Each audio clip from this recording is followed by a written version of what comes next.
At the end of every Global Food Forum, two of our biggest supporters from the industry give us a wrap-up of the conference's highlights. Without further ado, here's Barry Irvin, Executive Chairman of Bega Cheese Group, and David Williams, Managing Director of Kidder Williams, talking to the Australians Damon Kitney and Sue Neils.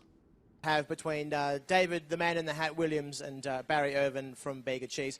Before we do that, I would like to do a big shout out to Top Shelf, who are making the incredible cocktails that you can try down at the end there near the Arbory. And thank you all so much for attending. I'm not going to say anything more after this bit. Do subscribe to The Australian if you don't subscribe. We have lots of fantastic coverage and more of the agriculture sector, and you'll find coverage of everything that you've seen today in The Australian tomorrow, and thanks for attending. So without further ado, I'm going to bring on David Williams and Barry Irvin, and they are going to be interviewed by Sue and Damon, who really are kind of the driving force of this conference. So please welcome Barry, David, Sue and Damon.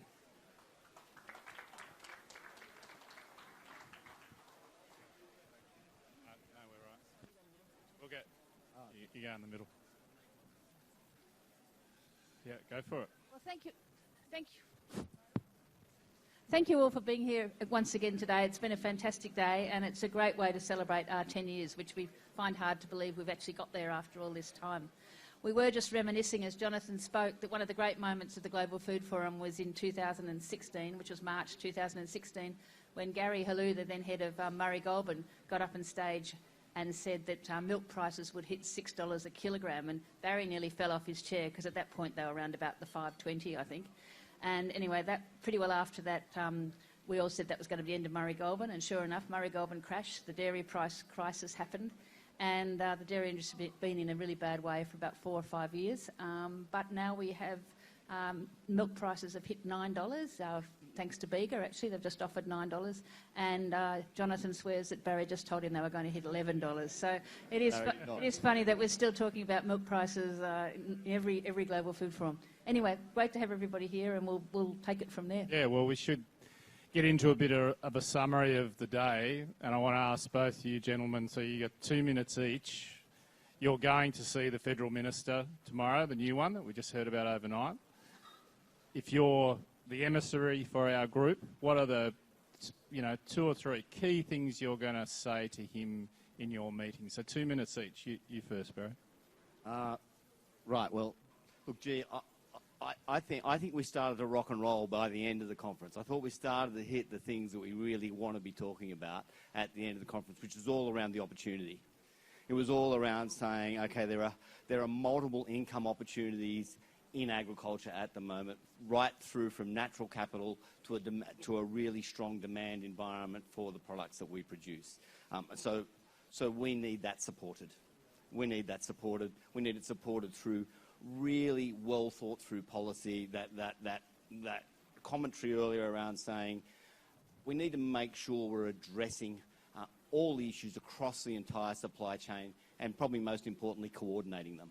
And so if we can coordinate them, if we can realise those opportunities, man, are we going to have a healthy, vibrant industry. So there are some short-term issues, which I know I'll get into trouble if I don't talk to the Minister about, because everybody else will seem to want to talk about it, around labour. But, so let's get that sorted. But we need to recognise that as a short-term issue that can be solved with a little bit of solid policy and a little bit of entrepreneurialism from the federal government.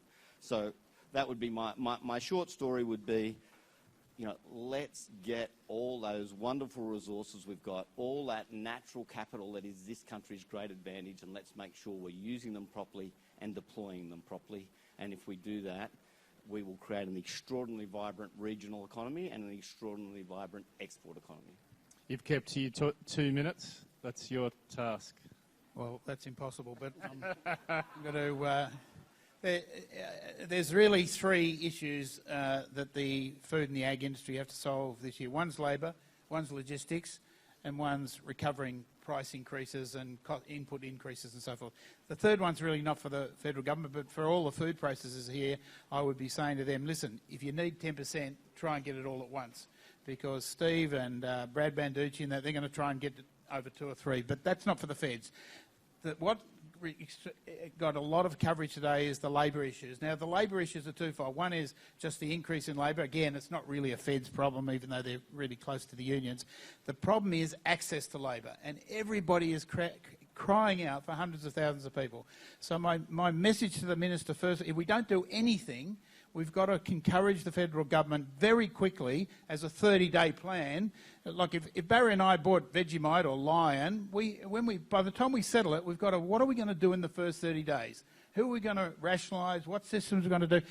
We want the government to do that for labour. And now right at the top of my list is the speed at which visas are being processed. It's unbelievably slow. But what got and an coverage easy fix today... too, you would think. An easy fix. Damien, are you interrupting me? I've just got another 2-minute penalty, but it's an easy fix. Number one, get the speed of the applications up, right? But in addition to that, there's some really interesting things come out of today. Pensioners, making whole illegal immigrants. What are we going to do with asylum seekers? But I would add to that things like Canada, for example. Go and work in Canada and ask any Pakistani, Indian cab driver at the moment. They're all going to Toronto to stay with their cousin, because if you go to Canada and you're there for 2 years, permanent residency. So we're not only not getting them into the country, the ones we've got here are wanting to go as well. And so I think all of those things, and one of the things I said to Jim Chalmers the other day, call me an idiot, but why don't we have 10 quid POMs again? Get over to Ireland, get into Germany, and go and offer them $10 for a trip here, but you've got to stay for 2 years, right? Now, it's a fraction of the cost it's going to cost us a headhunter to get them in anyway if we went and hunted headhunters. So there's about 10 things that need to be done, and the Feds we all should be encouraging them to try and solve this labour problem really quickly. Now, the second problem is where I think the Feds have got a role to play is in the issue of logistics. Now, didn't get much of an airplay today because everybody concentrated on labour, and quite rightly so, but it's coming back. The ships are starting to come back. The planes are coming back, so most of the major airlines of the world that were flying into Melbourne are back. But the numbers are not there because there's no tourists, right? So and those numbers won't happen until the tourists start to return. But if there's no tourists and there's no planes coming in, then there's nothing going out in the belly of a plane. So what I want to see the Feds do is what the Singaporeans are doing, which they've got a very active airline association that encourages open skies.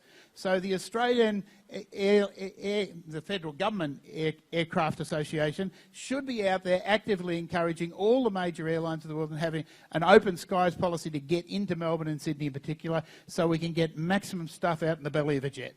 So we don't want to take a tassel salmon every night that comes in, gets unloaded in Melbourne, goes to a freight forwarder, gets put on a container, gets on a B-double to Sydney, then you've got to try and get it on a ship. We want it straight into Melbourne Port, straight out of Tullamarine into Shanghai. So they're the two things that we need to make sure that the federal government starts to get some input into. It costs them nothing. They don't have to put their hand in their pocket. They've just got to get off their fat asses and get a 30-day plan.